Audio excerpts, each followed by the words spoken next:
Good day, dear students. My name is Nushan Simbai, and I'm introducing the discipline sensory analysis.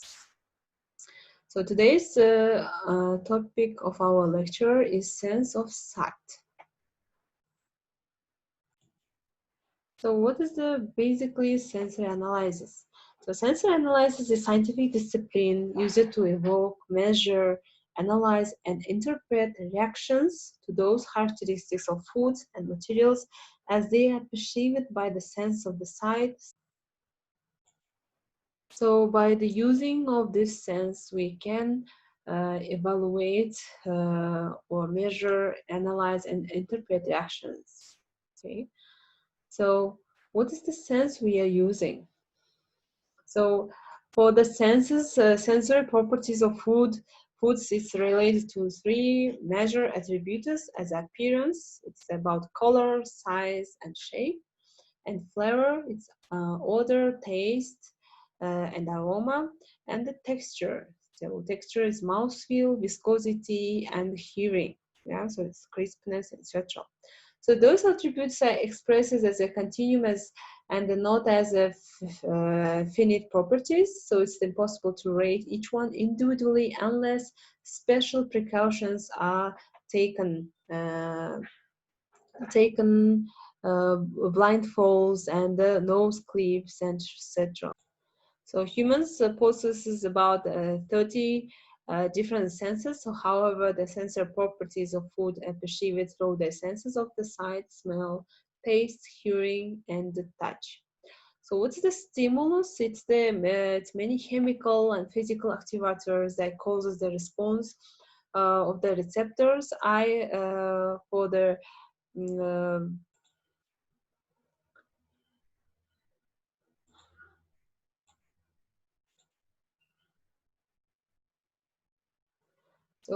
receptors for the light, ear, and receptors for sound. And an effective stimulus produces a sensation, so dimension which are intensity, strength, extent, separation, duration, retention, and hedoning if it is like and dislike. So as a receptor is stimulus detecting cells in all of the sense of organ. So it's the kind of the taste buds on the tongue, light receptors in the or retina of eye, or olfactory system in our nose, etc. So as a perception, it's the physiological interpretation of sensation determined by the comparison with the past experiences. It means a sour taste of lemon is perception of the sensation received by the receptors, taste buds, um, and from the chemical stimulus as a citric acid. Yeah, so today we will take the sense of the sight, so it's the appearance of the food. So stimul is the visible light receptors, so retina of our eyes as a perception is to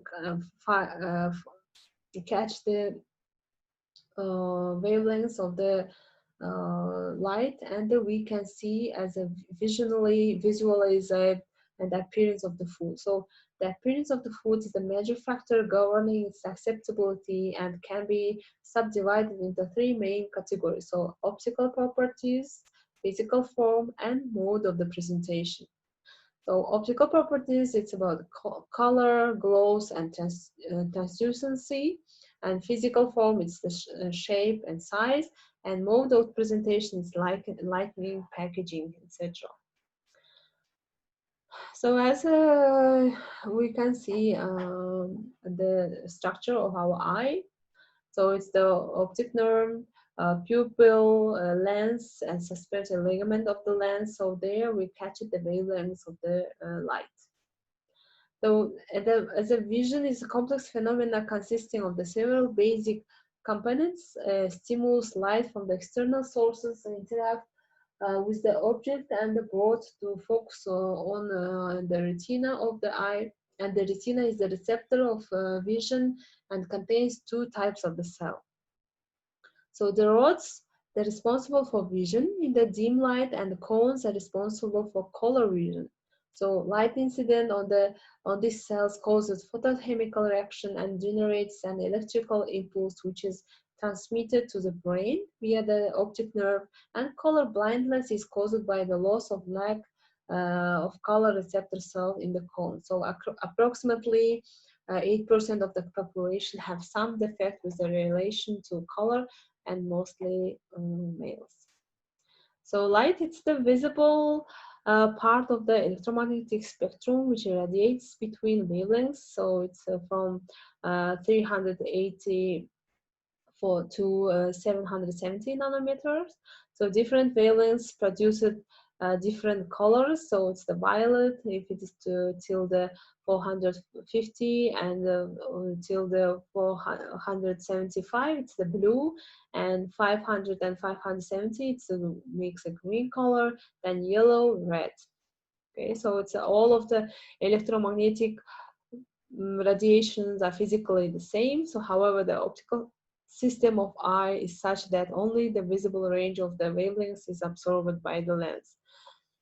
So in the sense, light consists of the filament which is heated in inert gas, and the higher the temperature is, more light produced. So light from the source tends the highish and tends highlight the red and of the spectrum.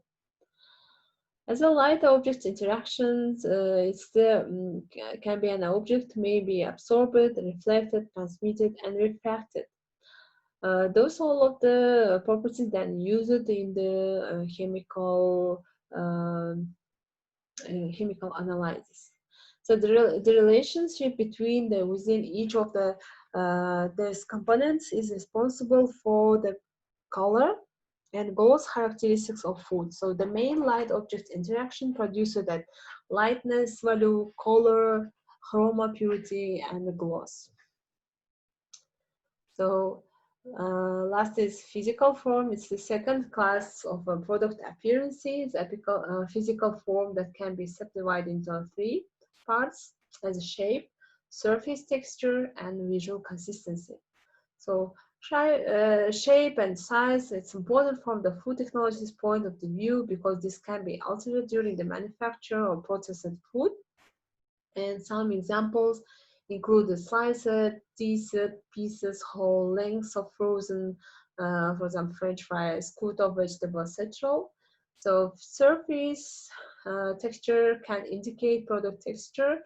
Some examples include dry structure of meat, wrinkling of peas, wilting of lettuce. Visual consistency can indicate product viscosity, as in a jelly looks like syrup, or different concentration pastes and purees. So appearance is an important aspect of food quality, as it is the first subjective evaluation made of food quality. So the product has